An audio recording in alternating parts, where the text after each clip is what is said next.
مرحبا بكم في قناة أخبار توداي. لا تنسوا الاشتراك وتفعيل الجرس ليصلكم كل جديد.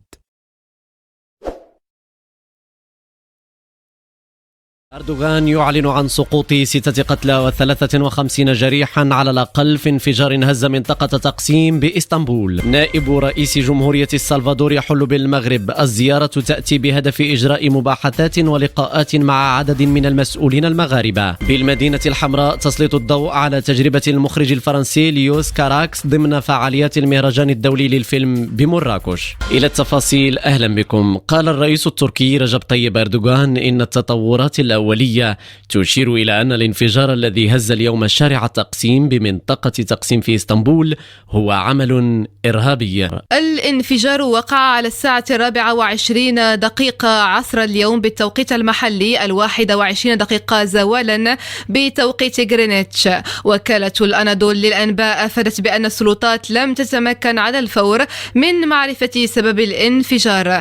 الانفجار وقع في قلب شارع الاستقلال السياحي الشهير بمنطقة تقسيم، وسمع له دوي قوي. كما أرسلت السلطات على الفور فرق الإسعاف والإطفاء، وأرسلت أيضا خبراء في تفكيك المتفجرات. الأمن التركي منع الدخول إلى شارع الاستقلال ودعا المواطنين للامتناع عن مغادرة المنازل بالمنطقة. آخر انفجار كبير شهدته إسطنبول كان في العام 2017. على صعيد آخر، حل نائب رئيس جمهورية السلفادور السيد فيليكس أويوا اليوم بمطار الرباط سلا في زيارة إلى المملكة. وكان في استقبال السيد فيليكس أويوا الوزير المنتدب لدى رئيس الحكومة المكلف بالعلاقات مع البرلمان الناطق الرسمي باسم الحكومة السيد مصطفى بيتاس. ومن المقرر أن يجري نائب رئيس جمهورية السلفادور خلال هذه الزيارة مباحثات مع عدد من المسؤولين المغاربة. جمهورية السلفادور سبق وأن افتتحت في أكتوبر الماضي سفارة لها بالمغرب، هي الأولى من نوعها في القارة الإفريقية. تم خلال فعاليات الدورة 27 من مؤتمر الأطراف لاتفاقية الأمم المتحدة الإطارية حول تغير المناخ المنعقدة بشرم الشيخ استعراض التجربة المغربية في مجال النجاعة الطاقية وترشيد الطاقة بالمساجد. وفي هذا الصدد سلطت خديجة الزاهدي رئيسة مصلحة التجهيز بوزارة الأوقاف والشؤون الإسلامية خلال فعالية أقيمت بجناح المغرب بمؤتمر المناخ سلطت الضوء على برنامج النجاعة الطاقية في المساجد بالمملكة، والذي يندرج في إطار رؤية وطنية مستمدة من التوجيهات السامية لصاحب الجلالة الملك محمد السادس بمناسبة خطاب العرش في 30 من يوليوز من العام 2009، والذي دعا إلى إعداد الميثاق الوطني للبيئة والتنمية المستدامة. دوليا، أكد أحمد أبو الغيط الأمين العام لجامعة الدول العربية اليوم بالقاهرة على أن إنهاء الفراغ الرئاسي بلبنان يمثل أهمية حاسمة في هذه المرحلة من أجل استقرار البلاد.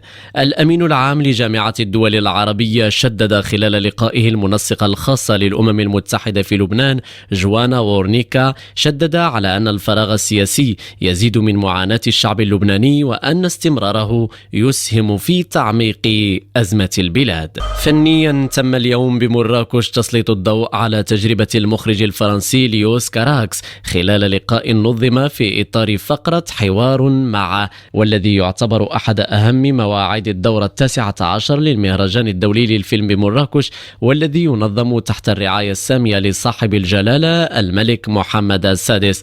كاراكس الذي حل ضيفا على هذه الفقرة خصوصا مع الجمهور الناشئ العاشق للسينما أبرز أهم محطات تجربته المهنية الطويلة والغنية بنجاحاتها وعثراتها ومفهومه وممارسته للسينما، وذلك في أجواء ودية تخللها عرض فقرات من أعماله الرئيسية وكذا بعض الطرائف المسلية. رياضيا، حلت بعثة المنتخب الوطني المغربي لكرة القدم مساء اليوم بمطار حمد الدولي بالدوحة للمشاركة في نهائيات النسخة 32 لكأس العالم التي تستضيفها قطر بين 20 من نوفمبر الجاري و18 من دجنبر المقبل. وكان في استقبال بعثة أسود الأطلس الأطلس سفير المملكة المغربية بالدوحة محمد ستري وأعضاء من السفارة المغربية، فيما حج حشد غفير من أفراد الجالية المغربية المقيمة بقطر إلى مقر إقامة المنتخب الوطني بمنطقة الخليج الغربي لتشجيع الأسود والتعبير عن مؤازرتهم لهم في هذه التظاهرة الكروية العالمية. نشكركم على حسن تتبعكم. لا تنسوا الاشتراك وتفعيل الجرس ليصلكم كل جديد.